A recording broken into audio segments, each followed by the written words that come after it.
Olá, estamos chegando com o programa Crescimento Humano. Eu sou Lenise Cajueiro. Hoje a gente vai ter uma conversa maravilhosa, extremamente profunda, com Simone Bezerra, que é psicóloga, psicopedagoga, que tem uma experiência incrível com a questão do brincar na vida da criança, né? Hoje a gente sabe que com os brinquedos eletrônicos, com os brinquedos virtuais, as crianças têm se distanciado muito do brinquedo lá da físico, onde elas mesmas construíam, não é isso? Simone, primeiramente quero agradecê-la por estar aqui, ter aceito o nosso convite. Para mim é uma honra que eu lhe conheço e sei da sua experiência, né? Então eu gostaria que você pudesse falar para o nosso assinante como é que você foi adentrando nessa área, né? Primeiramente, Lenise, para mim é um prazer enorme estar aqui, né? Contribuindo com esse brincar, contribuindo com a psicologia também nesse momento, né? Perfeito. Perceber essa questão do brincar de uma forma séria e ao mesmo tempo tão linda e lúdica e divertida que é o brincar, não é? Verdade. Então, dentro dessa trajetória, a minha experiência profissional foi na educação infantil. Certo. Então, antes a gente fazia o magistério e já podia estagiar, né, com crianças na educação infantil, como também no ensino fundamental. A sua experiência não foi aqui, porque você é pernambucana, não é isso? Isso. Gostaria que você informasse ao nosso assinante. Eu sou pernambucana, natural da cidade de Catende. É uma cidade que fica próximo ao Recife, entre Palmares, Caruaru, certo. Então fica naquelas mediações Catende. Então foi lá que eu nasci e foi lá que eu aprendi e experienciei tantas coisas, tantas possibilidades nesse brincar. Então lá eu atuei como professora da educação infantil. Na verdade, o começo eu fui recreadora. A escola chamava de recreadora. Isso, é verdade. E a gente tinha essa possibilidade de estar com a criança naquele momento. Até elas diziam assim, olha, a tia do brincar, a tia de brincar está chegando. Porque nós tínhamos os momentos específicos de retirá-la da sala de aula, proporcionar esse movimento livre do brincar. Simone, me permita, aproveitando essa fala do brincar, muitas e muitas vezes você deve ter ouvido isso, muitos pais diziam assim que a criança estava indo para a escola para brincar, mas na desvalorização, não no reconhecimento da importância do brincar. Porque como brincadeira é coisa de criança, as pessoas, lamentavelmente, os adultos esquecem das suas crianças internas e elas sempre que querem falar de alguma coisa que não tem muita seriedade, falam assim, parece uma criança brincando. Isso. Não é verdade? É verdade. Antes tinha essa percepção. Isso. Que quem vai para a escola brincar, sim, vai para a escola brincar. Né? É nesse brincar que a criança interage no mundo. É nesse brincar que a criança se posiciona, sendo ela mesma, né? Dando novos significados às brincadeiras, ressignificando. Por exemplo, a brincadeira do faz de conta. Né? Ela tem essa possibilidade de estar lá, desenvolvendo papéis, imitando pessoas, imitando personagens, e aí ela vai se percebendo no mundo. É essa forma, é a linguagem que a criança tem, é a linguagem do brincar, para ela se posicionar no mundo. Então, a escola vem para isso mesmo, contribuir também, valorizando esse brincar. Simone, qual a evolução de todo esse trabalho, onde os pais hoje, eles já reconhecem que o brincar não é naquela conotação anterior, e quando se colocava a criança na escola, tinha que ser aquela educação clássica, formal, né? Então, o que você percebe de mudança na visão dos pais em relação a isso? Então, a gente vê que as coisas estão evoluindo, né? Graças a Deus, as percepções, os pais estão percebendo que a criança vai mesmo à escola para brincar. Elas precisam estar junto com essa criança, brincando também, né? A família precisa ser o primeiro estímulo à brincadeira. E aí a gente percebe ao longo do tempo que o brinquedo é oferecido, o brinquedo é oportunizado, a brincadeira precisa ser oportunizada, tanto é que já é direito da criança, né? Ela ter o direito a brincar, né? Então o ECA já traz esse pressuposto teórico, essa lei que nos assegura que a criança precisa brincar, se divertir e os pais têm percebido, e às vezes a gente fica pensando, Lenise, às vezes na ansiedade desses pais Sim. quererem que brinquem, Sim. né? E também assim, quando é que meus filhos vão começar a escrever, a ler, não é? Há uma cobrança muito grande. Piaget já dizia que não tem nada que você precise ensinar que não possa ser ensinado brincando. Isso. A criança pode saber brincando, ela aprende brincando. Então, proporcionar esse espaço, né, de brincadeira vai favorecer muito o desenvolvimento. E os pais têm percebido isso, né? Então, olhar para esses filhos e perceber, olha só, em que escola eu estou colocando? É na escola que proporciona o brincar? Isso é muito bom. Isso facilita e vai contribuir com o desenvolvimento saudável da criança. Fantástico isso, né? Porque, assim, é na brincadeira que a criança se projeta, né? É na brincadeira que ela vai da fada, a figura da professora autoritária, a figura do pai carinhoso, a figura do pai ainda carente, né? É assim que a gente percebe, né? Isso, Simone? Isso. E o brinquedo, não é? Que está lá posto à criança, ela vai projetando, sim. Não é? A forma como ela pega um objeto, a forma como ela se posiciona diante daquele brinquedo. Poderá até, digamos, pensar a nível psicológico, né? Dar indícios de algo que não está acontecendo de uma forma tão saudável, né? Isso. Então, os próprios teóricos que trabalhavam com a criança, elas utilizavam o brinquedo como instrumento de trabalho, não é? Então, desde Anna Freud, Melanie Klein, que traz, né, esse arcabouço teórico todo sobre o brincar e o brinquedo, elas trazem como instrumento, né, psicoterápico. E é isso que também nós, como psicólogos, utilizamos quando nós estamos dispostos a trabalhar com criança. Utilizar esse lúdico de forma mais livre, de forma harmoniosa, que elas possam interagir ali e a gente proporcionar descobertas. É verdade, certa vez uma criança que eu conheci, eu sentei no chão para brincar com ele, amiguinho do meu filho na época, quando era criança, ele falou assim, e tia, senta no chão, não é? Porque eu não era a tia da escola, né? Claro que senta no chão. Então é muito importante que os pais, agora eu posso falar os avós, que eu estou nessa fase, que possamos continuar estimulando essas brincadeiras, não é verdade? Simone, o que você tem percebido nessa evolução, no desenvolvimento das crianças? Porque hoje você é psicóloga também, trabalha com crianças, não é? Como é que você tem percebido em função desses novos brinquedos que são estímulos, lamentavelmente, tem uma parte que é muito importante, mas eu digo lamentavelmente que parece que é um sossego para alguns pais, o tablet, o celular, como é que fica isso, Simone? Isso, eu acho que em tudo precisa ter um equilíbrio, né? Então, oferecer, hoje a gente já vê que Conselho de Pediatria, né? Ele já vem dizendo que a gente precisa ter um limite até para oferecer. Isso. Então, até 4 anos, oferecer o máximo de brinquedos que sejam sensoriais. Né? A criança se posiciona no mundo através do sensorial. Então, sentir, perceber. Então, qual é o brinquedo que pode favorecer isso? O tablet, a gente mexe apenas com o dedinho. Não é? Então, deixa para depois um pouco, não é? Oferece mais aqueles brinquedos que venham favorecer um fortalecimento do todo. Né? Nós somos todo, mão, nós somos todos os nossos sentidos. Então, o brinquedo ele precisa favorecer isso. Então, os pais precisam perceber em que fase, em que momento eu posso oferecer esse brinquedo. Porque se o brincar é partilhar, o tablet ele é solitário. Muitas vezes solitário. Ou então, às vezes, ou o celular, ele vai com a companhia de outro, em outro lugar. Mas essa estar junto com o outro, né, estar presente mesmo naquele momento do ato da brincadeira, fica mais difícil.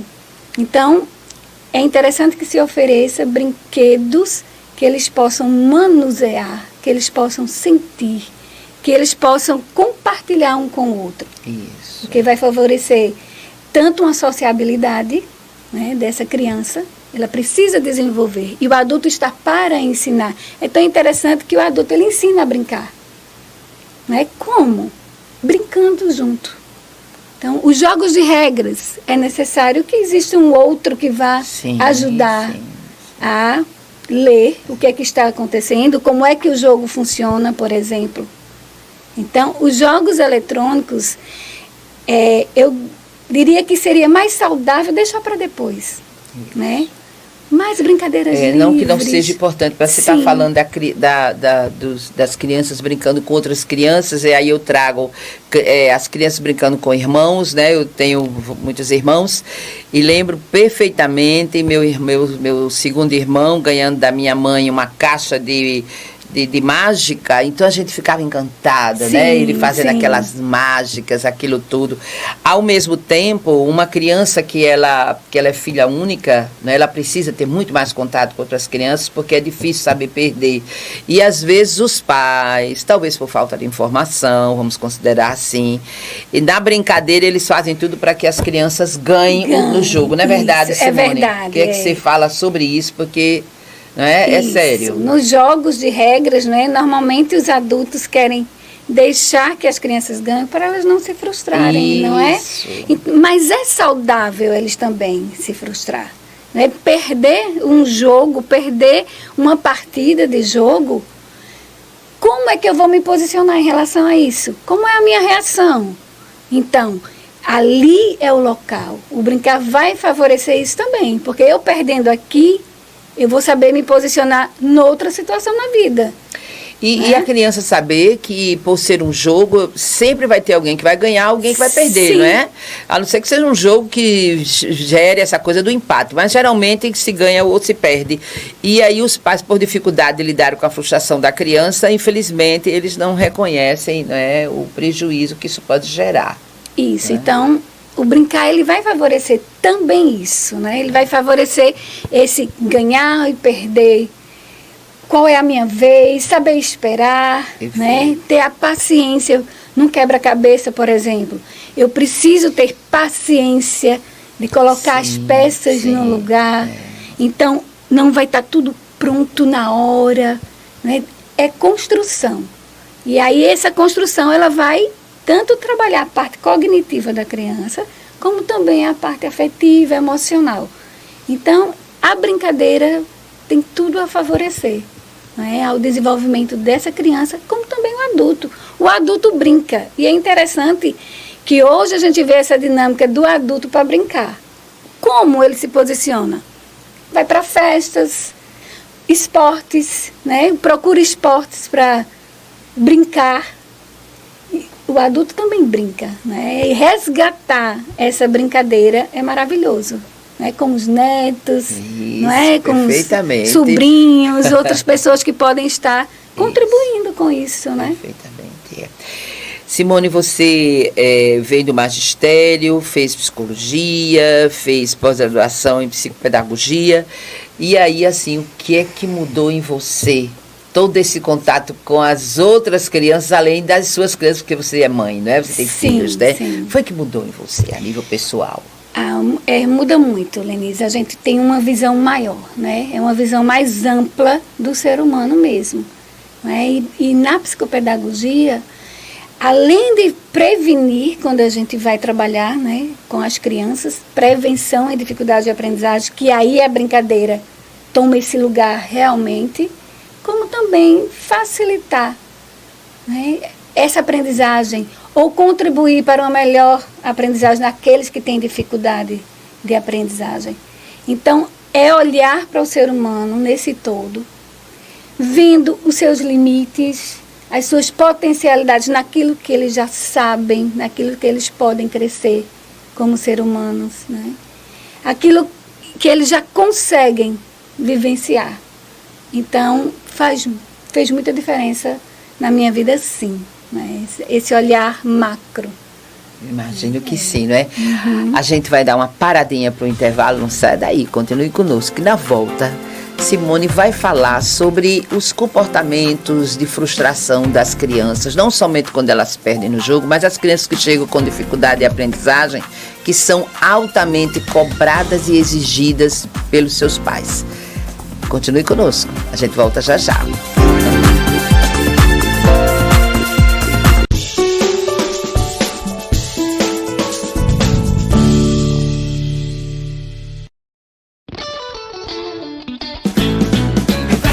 sua vida, sinta essa alegria. Refresco Coringa é bom todos os dias. São 10 sabores pra você escolher. Curtir com a família no esporte ou no lazer. Refresco Coringa, você faz 1 litro usando apenas um sachê. Refresco Coringa, é rico em ferro, vitamina A e C. Refresco Coringa.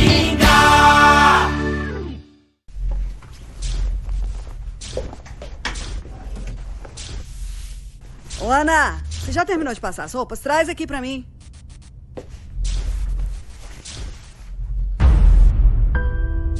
Ana tem 13 anos e teve sua infância destruída trabalhando como doméstica. Isso precisa mudar. Trabalho infantil, você não vê, mas existe. Água mineral Verdes Mares, mais uma empresa do grupo do empresário Rafael Tenório. A água é, depois do oxigênio, a primeira maior necessidade para a vida. Ela não só hidrata, mas também baixa a pressão arterial nos hipertensos. Então, cuide da sua vida bebendo água mineral Verdes Mares, a água de melhor qualidade. Lembre-se, todo caminho pode levar à venda, mas só a água mineral Verdes Mares leva saúde até você.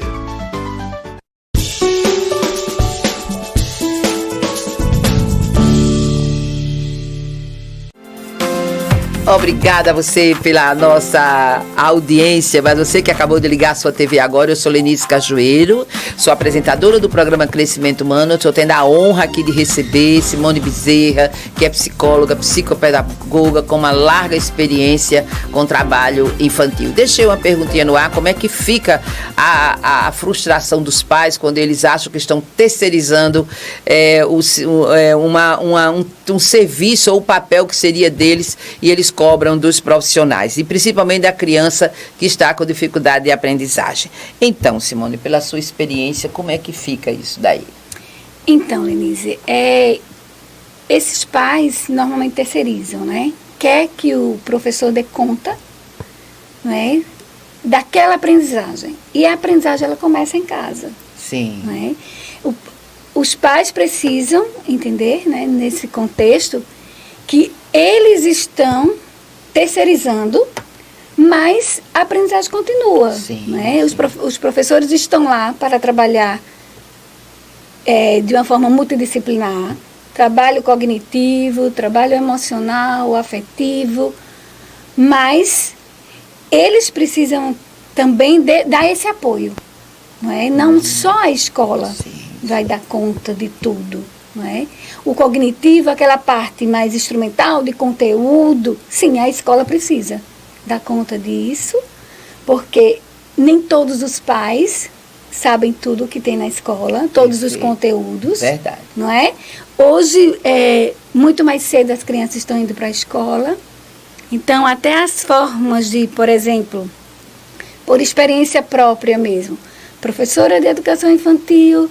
E aí eu me deparo depois com minha filha estudando no ensino fundamental, com um certo sistema de ensino, e que a forma como ela aprende a subtrair é diferente do jeito que eu aprendi. Isso, verdade, é verdade. É diferente, porque a gente tinha uma forma mais simples, não sei, mas assim, a gente parece que, né, aprendeu mais simples, e quando eles vão trazendo, opa, e agora? Isso. Eu não vou poder dar conta disso, né? Isso a escola precisa dar conta. Né? A minha percepção é que a escola precisa, sim, mas que essa pressão desses alunos, dessas crianças, adolescentes também, hoje em dia, de ter que dar conta, cria ansiedade, não é?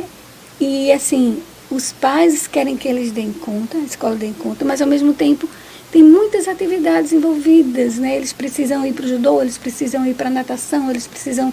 Então, são tantas atividades... Eu digo que são executivos mirins, né? Pois é. E aquela hora do brincar livre? E cadê aquela hora de colocar a imaginação, a criatividade de uma forma livre? Tá, eu vou brincar na natação, mas é aquilo já programado, né? E aí eu vou brincar como? Que horas eu vou brincar de uma forma que Tá, eu vou pegar essa bolinha de papel e vou fazer ela de bola, ou então vai ser meu papel que vai virar um disco voador, um avião. E esse a momento... criança, Simone, que muitas vezes tira a toalha de mesa para fazer um Isso. manto de príncipe, de princesa, e às vezes os pais não permitem. Entra nesse jogo simbólico que é necessário até para fortalecer esse cognitivo. Perfeitamente. Né? Porque aí ele está proporcionando apenas um tecido virar outra coisa. Criatividade, Criatividade. E aí ele vai ser aquele super-homem, não sei, algo que vem... E aí ele vai criando, né? A gente aprende dessa forma também, né? Dando possibilidades, estratégias de viver, de experimentar. Isso também vai fortalecer o cognitivo. Né? Então, eu acho que os pais precisam estar juntos, né? Fazem da melhor forma possível aquele que eles acham que realmente é o melhor para o filho. Né? Porque fazem isso pensando, eu quero favorecer o melhor. Mas favorecer esse momento de brincar livre, de levar à praia para correr, ou então de levar para um espaço lá embaixo no prédio. Qual é o espaço que eu tenho? Então, favorecer esses momentos. Eu não sei brincar com meu filho.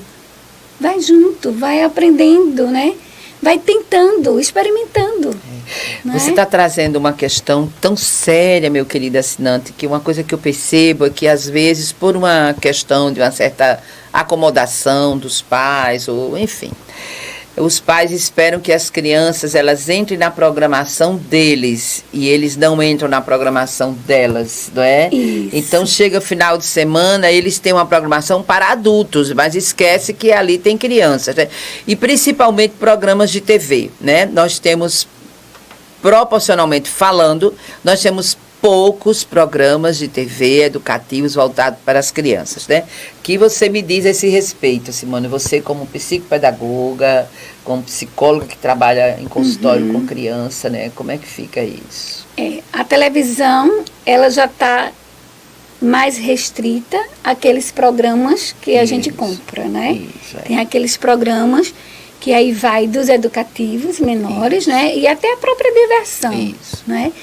E proporcionar esses programas educativos seria maravilhoso também, não é? Mas como a gente vê uma extensão tão grande da televisão, do celular, do tablet, já tão presente, não é? Favorecer menos televisão, na minha visão, poderia ser bem mais proveitoso, né? Um final de semana que eu possa levar meu filho para brincar, se tem esse espaço, uma brinquedoteca organizada, onde eles possam brincar livremente, de escolher qual o brinquedo que quer. Se no prédio tiver esse espaço também é maravilhoso, né? Porque a brinquedoteca ele vai ter esse espaço que vai proporcionar. É o objetivo da brinquedoteca.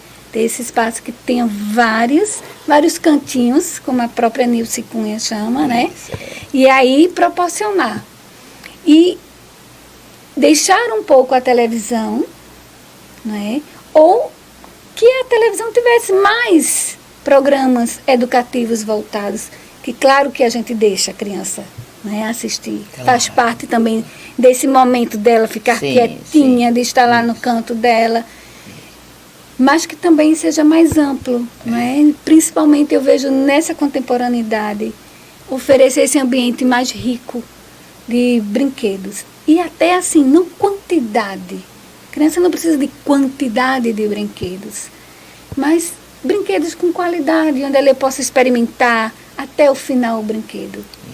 É? Simone, e em relação à contação de história? Eu cresci ouvindo histórias, tinha uma senhora maravilhosa, amiga da minha avó, que ela era assim, fantástica, contava histórias, eu viajava nas histórias, sobre a contação de história. É maravilhoso, Lenise, porque você me faz lembrar o momento que eu era recreadora. E nós tínhamos, dentro do nosso planejamento, muita contação de história.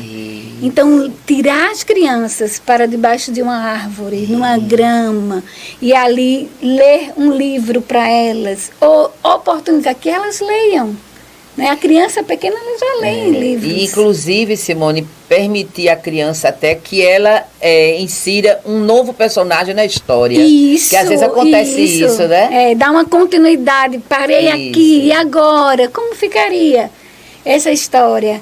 E a gente oportunizava. Agora, quem quer ser esse personagem? E aí a criança incorporava o personagem. Então, a contação da história, ela é rica em imaginação. Mesmo quando você utiliza apenas um tecido na mão e você vai contando uma história. E aí a imaginação da criança vai fluindo.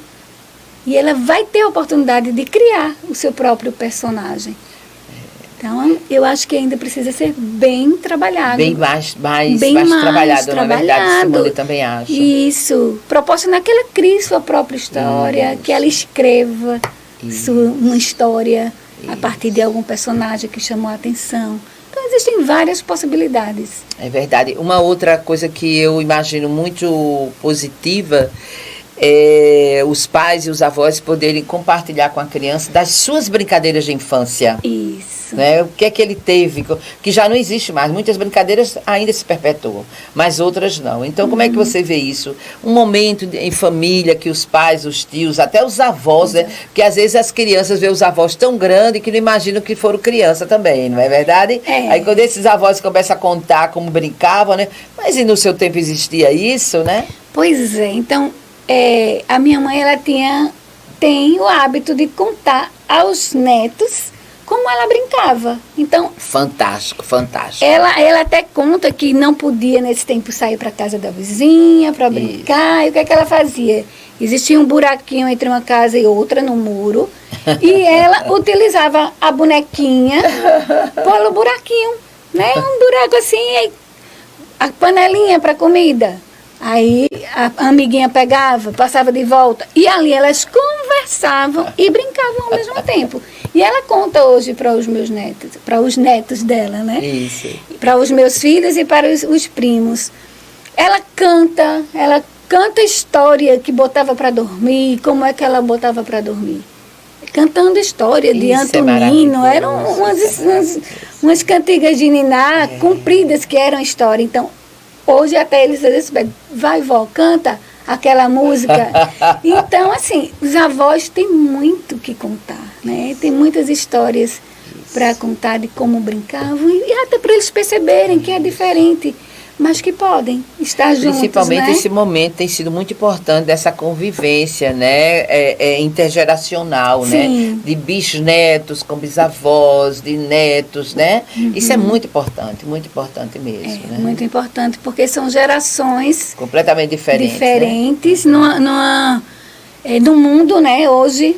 Isso. Diferente do brincar diferenciado, mas que ao mesmo tempo pode estar resgatando e vendo como é bom, né? Como é bom brincar, como é bom estar envolvido com o outro na brincadeira. É verdade.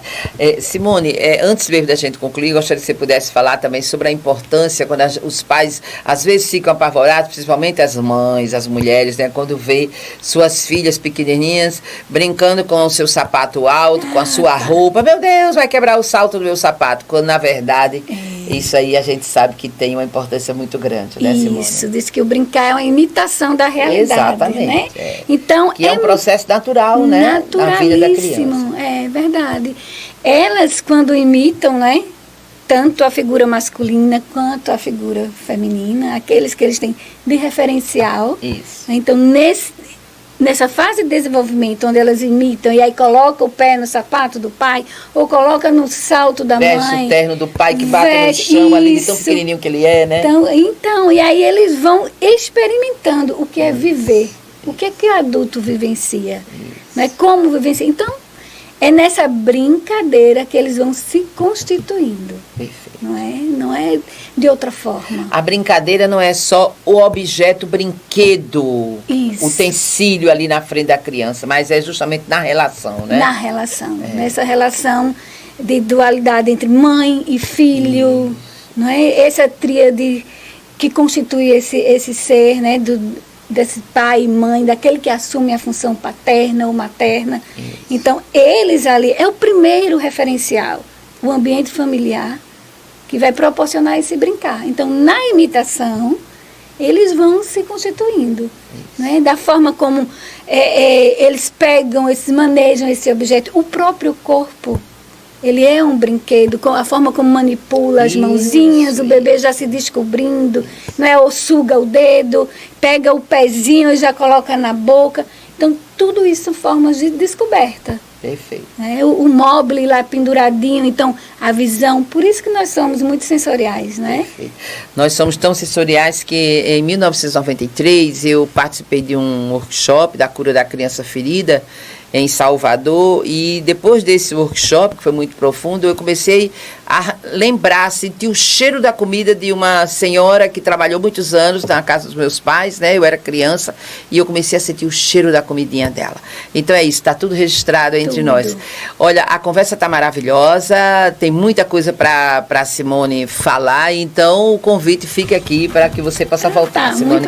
Gostaria que você deixasse aqui as suas considerações finais, mas que num próximo programa você possa falar da criança dentro dos rituais, das festas comemorativas, como Páscoa, Natal, Ano Novo, que isso é muito cultural, mas que é e continuará sendo importante na formação da personalidade da criança. Então, as suas considerações finais para o nosso assinante. Então, brinquem, né? O que eu poderia deixar aqui registrado é que brinquem. Como o Nilce Cunha diz assim, que a gente deve brincar profundamente. Então, pais, aproveitem o momento de brincadeira com seus filhos. Passa tão rápido, não é? Muito então, rápido. Que eles possam, cada um possa aproveitar o máximo da brincadeira. Porque brincar é muito bom e traz saúde mental, sim, para todo mundo. Simone, gostaria que você pudesse deixar o seu contato do seu consultório, o telefone, suas redes sociais. Deixa aí com o nosso assinante. Fala. Então, hoje eu atendo no Harmony Medical Center, Isso. Na sala 619. Atendo criança como adulto também. Isso. E o meu telefone é 99997 0466. Pode repetir, por favor? 99997 0466. E meu Instagram é Simone Psi Bezerra. Muito bem, a você assinante, obrigada mais uma vez. Continue conosco na TV Com Maceió, que a nossa programação é especial, mais do que educativa. Um beijo para você e até a próxima semana.